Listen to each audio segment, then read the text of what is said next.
ঠাকুরগাঁয়ের হরিপুর উপজেলায় স্বাস্থ্য কমপ্লেক্সে দুদকের অভিযান। অভিযোগের শেষ নেই, সেখান থেকে আমি জানাচ্ছি মোহাম্মদ সাগর ইসলাম।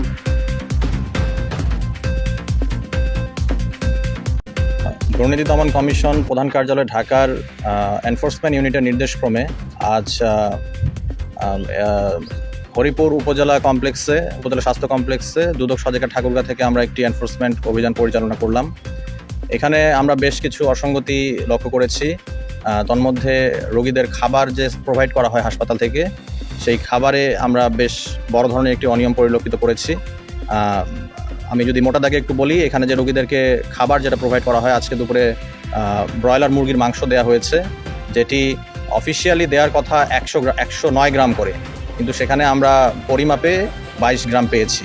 এছাড়া এখানে যে চাল দেয়া হচ্ছে ভাত রান্নার জন্য, সেই চালটি দেওয়ার কথা চিকন চাল, কিন্তু দেয়া হচ্ছে মোটা স্বর্ণা চাল দেয়া হচ্ছে। এছাড়াও এখানে খোলা তেল ব্যবহার করা হচ্ছে রান্নার জন্য। তো এ ব্যাপারে আমরা হাসপাতাল কর্তৃপক্ষকে, উক্ত ঠিকাদারকে কেন কালো তালিকাভুক্ত করা হবে না এ ব্যাপারে শোকজ করার জন্য অনুরোধ করেছি। ওনার জবাব পেলে আমরা তৎপ্রেক্ষিতে কমিশনে আমাদের সুপারিশ সেটা আমরা কমিশনে লিখব। এছাড়া এখানে আরও একটি গুরুতর অভিযোগ আমরা পেয়েছি। এখানে যে সকল রোগী এখানে আসে, আমাদের ছদ্মবেশী 2 জন রোগী এখানে এসেছিল সেবা নিতে। তো এখানে একজন ডাক্তার মহোদয়, উনি আমি নামটা উল্লেখ করছি না, উনি এখানে যে প্রেসক্রাইব করেছে যে দুটি ওষুধ, খুবই সিম্পল দুটি ওষুধ, একটা হচ্ছে নাপা এবং ফ্যাক্সো, যেগুলো আমাদেরকে এখানে ডাক্তার অফিস প্রধান যিনি, উনি আমাদেরকে জানিয়েছেন যে এগুলো হাসপাতালে অ্যাভেলেবেল রয়েছে, কিন্তু উক্ত পেশেন্ট দুটিকে বলা হয়েছে যে এগুলো আপনারা বাইরে থেকে কিনে নেন, এগুলো এখানে নেই। উনি রিকোয়েস্ট করেছিল যে হাসপাতালের ওষুধ ভালো, এখান থেকে আমাকে দেন, কিন্তু বলেছে না, বাইরের ওষুধও ভালো, আপনারা বাইরে থেকে নিয়ে নেন। এছাড়াও আমরা এখানে ল্যাবগুলোতে আমরা ভিজিট করেছি, যে পরীক্ষা নিরীক্ষাগুলো করা হয়, সেখানে আমরা দেখেছি যে বেশ কিছু মেশিন নষ্ট, এবং এই মেশিনগুলো নষ্ট থাকার কারণে রোগীদেরকে পরীক্ষাগুলো করতে হচ্ছে বাইরে ডায়াগনস্টিক সেন্টারে অধিক অর্থ ব্যয় করে। এখানে আমরা দেখেছি যে হরিপুর একটি প্রান্তিক এরিয়া, এখানে খুবই সাধারণ মানুষরা সেবা নিতে আসে। তো তাদের জন্য হাসপাতালে যদি পরীক্ষা নিরীক্ষা যন্ত্রগুলো যদি সচল থাকতো, তাহলে বাইরে অধিক টাকা ব্যয় করে সেবা নিতে যেতে হতো না, পরীক্ষাগুলো করাতে হতো না। তো আমরা কর্তৃপক্ষের দৃষ্টিগোচর করেছি এই বিষয়টি। কর্তৃপক্ষ আমাদেরকে আশ্বস্ত করেছেন তারা দ্রুতই মেশিনগুলো ঠিক করার জন্য ব্যবস্থা গ্রহণ করবেন।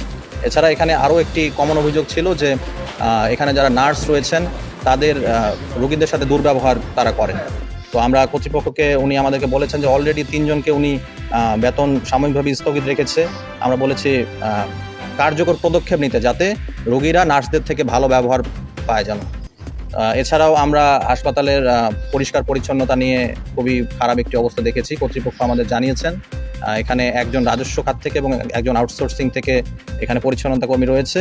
উনি আমাদেরকে একটি বিষয় অবহিত করলেন যে খুব দ্রুতই তাদের এখানে আরও কিছু জনবল সংযোগ হবে, সেটি হলে পরিচ্ছন্নতার এই বিষয়টি আর থাকবে না। তো আমরা এছাড়া রোগীদের সঙ্গে কথা বলেছি, রোগীরা আমাদের আজকের এই অভিযানকে স্বাগত জানিয়েছে।